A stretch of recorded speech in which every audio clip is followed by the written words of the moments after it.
हमारा आज का विषय है मोह। मोह का अर्थ होता है एक ऐसा आकर्षण जिससे छूटा ना जा सके, ऐसा खिंचाव जिस पर हम काबू ना पा सकें। यही होता है ना मोह। विवश होकर हम खींचे चले जाते हैं। कुछ प्राप्त करने के लिए हम अपना सब कुछ दांव पर लगा देते हैं। वो मोह का पात्र कोई व्यक्ति हो सकता है, सत्ता हो सकती है, संपत्ति हो सकती है, कोई वस्तु हो सकती है, या शराब और जुए जैसा कोई व्यसन हो सकता है। जिस प्रकार लोहा चुंबक से छूट नहीं सकता, वैसे ही हम अपने मोह से छूट नहीं पाते।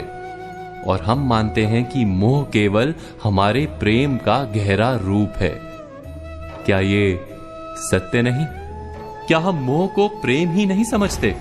और फिर भी विचारकों ने, संतों ने मोह से छूटने का उपदेश दिया है।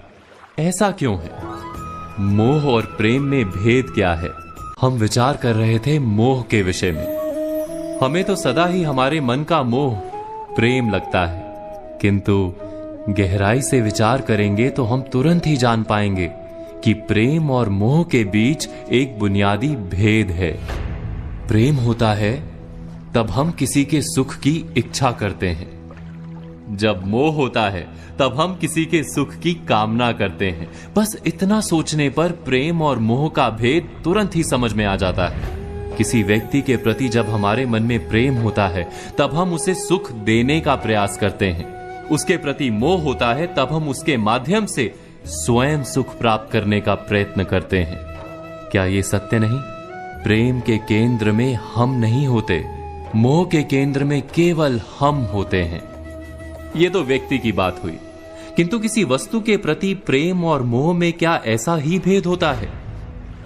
विचार कीजिए। यदि हमें सत्ता और पद के लिए प्रेम है तो हम क्या करेंगे? स्वयं अपने आप को उस सत्ता या पद के लिए योग्य बनाएंगे।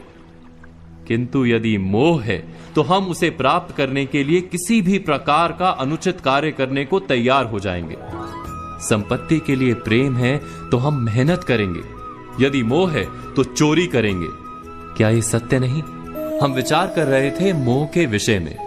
जिस वस्तु या व्यक्ति के लिए हमें मोह होता है, हमारे सारे सुख का आधार हम उसे ही मान लेते हैं। जब वो प्राप्त नहीं होता तो हमारे मन में विक्षिप्तता प्रवेश करती है, जुनून पैदा हो जाता है। रात दिन हम उस व्यक्ति या वस्तु को प्राप्त करने के बारे में सोचते हैं। उसे प्राप्त करने के लिए उचित अनुचित का विचार नहीं करते। यही कारण है कि मोह से भरा व्यक्ति स्वयं को और समाज को हानि पहुंचाता है। तो क्या इस मोह से बचना इतना कठिन है? नहीं। मोह से छूटने का सरल सा उपाय है। मोह को प्रेम में परिवर्तित कर दें। अर्थात बस इतना जान लें कि हमारा सुख और दुख किसी व्यक्ति या वस्तु के कारण नहीं हो सकता। सुख और दुख ये तो हमारे अंतर का व्यापार है, हमारी आत्मा का स्वभाव है। जैसे ही हम किसी को अपने सुख का आधार मानना बंद करते हैं, क्या तुरंत ही हमारा पागलपन नहीं छूट जाता?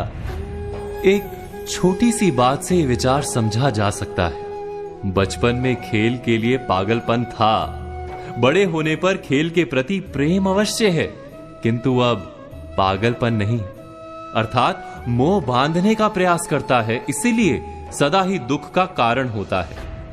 प्रेम मुक्ति देता है, इसीलिए सदा ही सुख का आधार बनता है। इस पर विचार अवश्य कीजिएगा।